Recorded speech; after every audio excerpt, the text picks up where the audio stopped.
apenado for primário. Então tá aqui, olha. 2/5 da pena se ele for primário. Aí já passa direto para o regime aberto? Não, preste atenção, depende. Suponhamos aqui no exemplo 2 que eu tivesse um cidadão condenado a 20 anos por homicídio qualificado. Tá aqui, homicídio qualificado. E ele é primário em crime hediondo, né? Então ele teria que cumprir 2/5 da pena. Tu coloca os 20 aqui. Se é 20 anos, ele está cumprindo regime fechado, não é isso? 20 de 2/5. Como é que a gente faz aqui? Eu vou tirar isso daqui, por isso aqui, vai dar 4. 4 vezes 2, 8. Ele teria que cumprir 8 anos de pena em regime fechado para, cumprido 8 anos de pena com bom comportamento carcerário, ele ir para o regime semi-aberto. Deu para entender? Então depende da pena. Aqui eu dei um exemplo que ele já estava em regime semi-aberto. Se a pena foi superior a 8 anos, ele está já em regime fechado. 20 anos de pena, tirando 2/5, ele passa 8 anos preso em regime fechado. Depois ele vai cumprir a pena em regime aberto. Se o acusado for primário, e se ele for reincidente, 3/5 se for reincidente. Então esse nosso cálculo aqui já mudaria. Posso apagar bem aqui? Para a gente esclarecer aqui.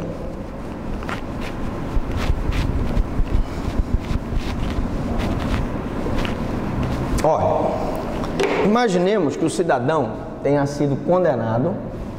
Deixa eu colocar aqui uma canetinha vermelhinha para dar uma ênfase. Condenado a 21 anos por extorsão mediante sequestro. Extorsão mediante sequestro é um crime hediondo, né? E ele é reincidente. Se ele é reincidente, eu tenho que fazer 21 vezes 3/5, né? Vamos botar aqui 25 para dar um cálculo perfeito. Então, 25 por 5 vai dar 5. 5 vezes 3, 15. Então, ele tem que cumprir 15 anos em regime fechado, tá certo? E 15 anos mais o bom comportamento carcerário. Se ele cumprir os 15 anos, tiver bom comportamento carcerário, ele vai progredir de regime. Fácil, tranquilo, não tem como errar só se você tem que lembrar só 1/6 crimes comuns, 2/5 crimes hediondos primário, 3/5 crimes hediondos se ele for reincidente, tá? Execução provisória da pena. Vamos ler uma jurisprudênciazinha para reforçar esse nosso conhecimento aqui. Professor, é possível a execução provisória da pena no direito penal? Olha o que diz a súmula 716 do Supremo, resolução 113 de 20 de abril de 2010, do CNJ, disciplinando a matéria referente à guia de recolhimento provisória nos artigos 8º e 10º e 11 da Lei de Execução Penal. Execução provisória da pena e prisão especial, súmula 717 do Supremo. Olha o que diz a súmula. Não impede a progressão de regime de execução da pena, fixada em sentença não transitada em julgado, o fato de o réu se encontrar em prisão especial. Então vamos lá, vamos falar o que é prisão especial. Pessoas que são formadas, né? Algumas autoridades da República têm direito à prisão especial.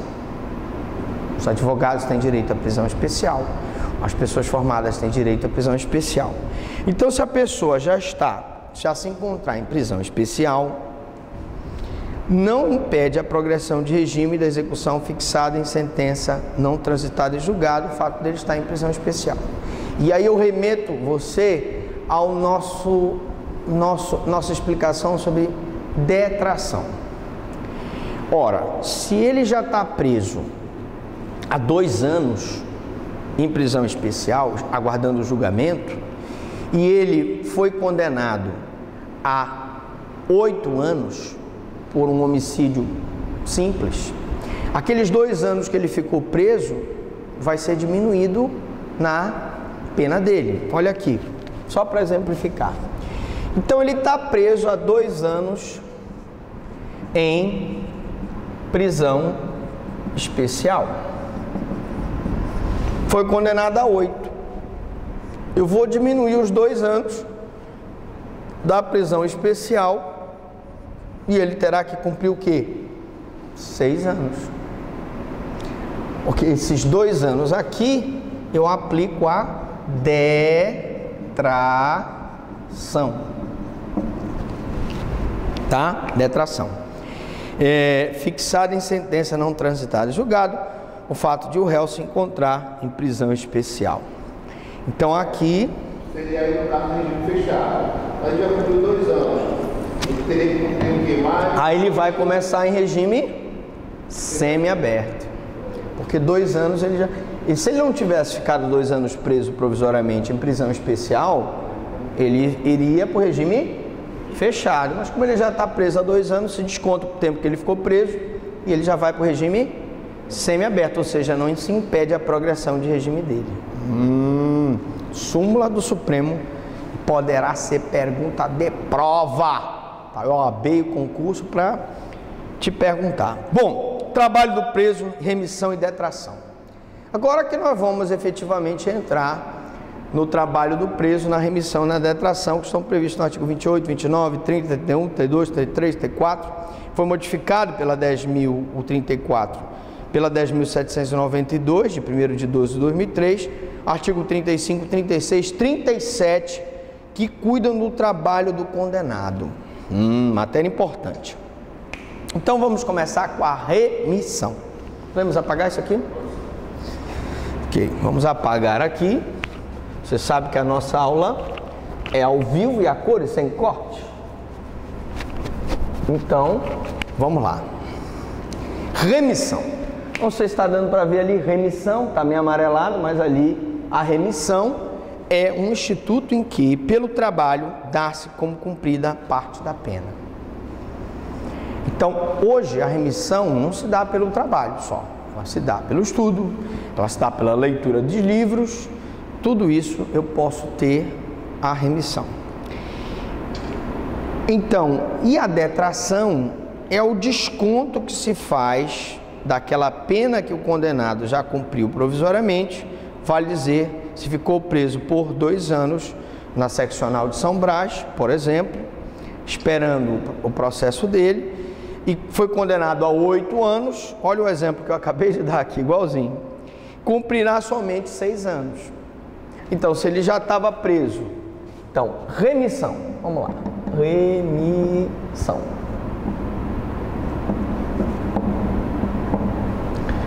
Para cada 3 dias trabalhados,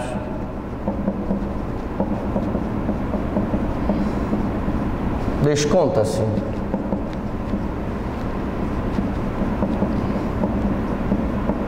um dia de pena. Detração, então, remissão. Só uma pergunta aí. Ou não. Você falou em leitura de livro? Sim.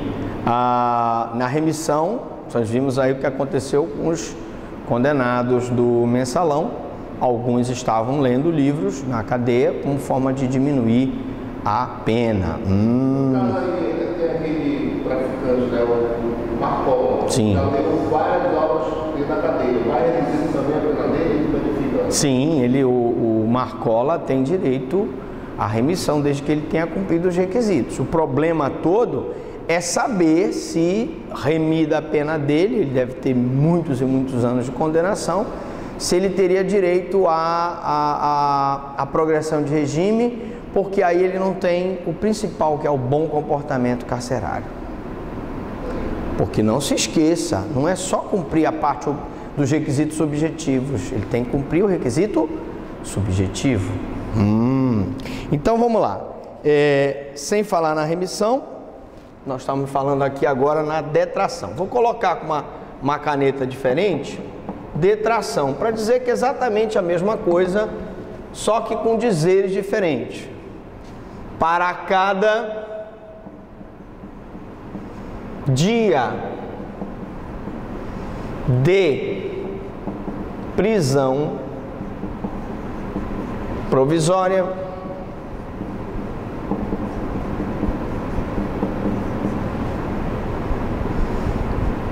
vírgula, desconta-se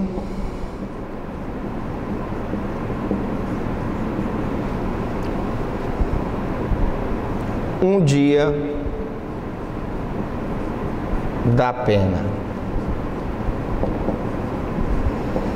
Então, gente, ele ficou um dia preso em prisão provisória, desconta-se um dia da pena.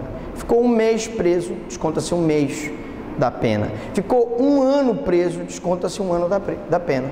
Então, assim como a remissão, ela está relacionada aos dias trabalhados, aos dias de estudo, aos dias de leitura de livro, a detração está relacionada aos dias de prisão provisória.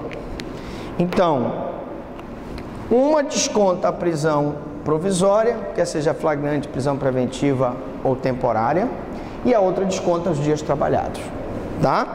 Então, ele cumprirá, no caso, se ele ficou 2 anos preso na seccional de São Brás e foi condenado a 8 anos de reclusão, ele cumprirá apenas 6 anos, porque dos 8 anos ele retira 2 que vão ser retirados por conta dele já ter cumprido pena provisoriamente. Isso sem falar na remissão da pena, que é o desconto da pena dos dias trabalhados, na proporção de 3 dias de trabalho por cada dia de pena. Então, para cada 3 dias trabalhados, desconta-se um dia de pena.